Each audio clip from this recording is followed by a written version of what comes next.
नमस्कार, आपण पाहताय Maharashtra Vijay news channel. Doctor Babasaheb Ambedkar यांच्या जयंतीनिमित्त देशभरात जल्लोष सुरू असताना अकोल्यात मात्र या उत्सवाला गालबोट लागले आहे।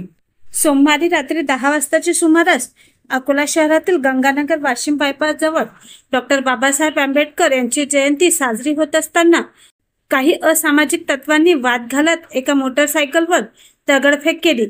या दगडफेकीला प्रत्युत्तर म्हणून दुसऱ्या गटाने देखील दगडफेक केली।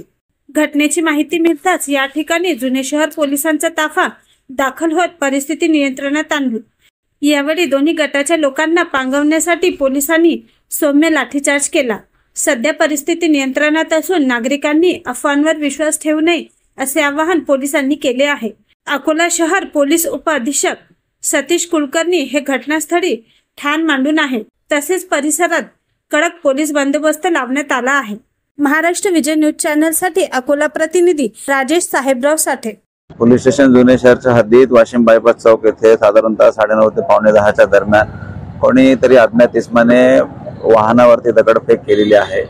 दगडफेक करणाऱ्या इसमाचं ओळख पटवण्याचं काम सुरू आहे आणि अफवा अशी पसरवण्यात आली की इथे काहीतरी मोठा इन्सिडेंट झालेला आहे, पण असा कुठल्याही प्रकारचा मोठा इन्सिडेंट इथे झालेला नसून वाशिम बायपास चौक जुने शहर आणि संपूर्ण शहरामध्ये शांतता आहे आणि डॉक्टर बाबासाहेब आंबेडकर यांची जयंती शांततेत आणि सुरळीतपणे शहरात साजरी होत आहे।